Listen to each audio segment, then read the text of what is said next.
এছাড়া তার চিকিৎসায় নতুন করে যুক্ত হয়েছেন চীনা বিশেষজ্ঞ দল। এদিকে তার বিদেশে যাওয়ার মতো পরিস্থিতি আছে কিনা সে বিষয়ে মেডিকেল বোর্ডের সদস্যদের পরামর্শ নেওয়া হচ্ছে বলে জানান বিএনপি স্থায়ী কমিটির সদস্য ডাক্তার এজেডএম জাহিদ হোসেন।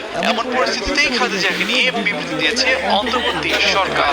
মঙ্গলবার রাষ্ট্রীয় অতিথি ভবন যমুনায় প্রধান উপদেষ্টার সভাপতিত্বে উপদেষ্টা পরিষদের বিশেষ বৈঠক অনুষ্ঠিত হয়। বৈঠকের পর অন্তর্বর্তী সরকারের পক্ষ থেকে একটি বিবৃতি দেওয়া হয়েছে।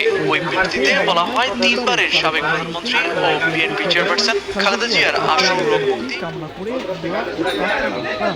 একই সাথে যাদের কাছে তার জন্য দোয়া ও প্রার্থনার আহ্বান জানানো হয়। সভায় খালেদা জিয়ার বর্তমান শারীরিক অবস্থা বিবেচনায় হাসপাতালে তার নির্বিঘ্ন চিকিৎসা, প্রয়োজনীয় উন্নত চিকিৎসার জন্য বিদেশে নিয়ে যাওয়ার পরিকল্পনা, তার নিরাপত্তা ও যাতায়াতের সুবিধা এবং উচ্চ মর্যাদা বিবেচনায় তাকে রাষ্ট্রের একটি গুরুত্বপূর্ণ ব্যক্তি ঘোষণা করার সিদ্ধান্ত নেওয়া হয়েছে। এই সিদ্ধান্ত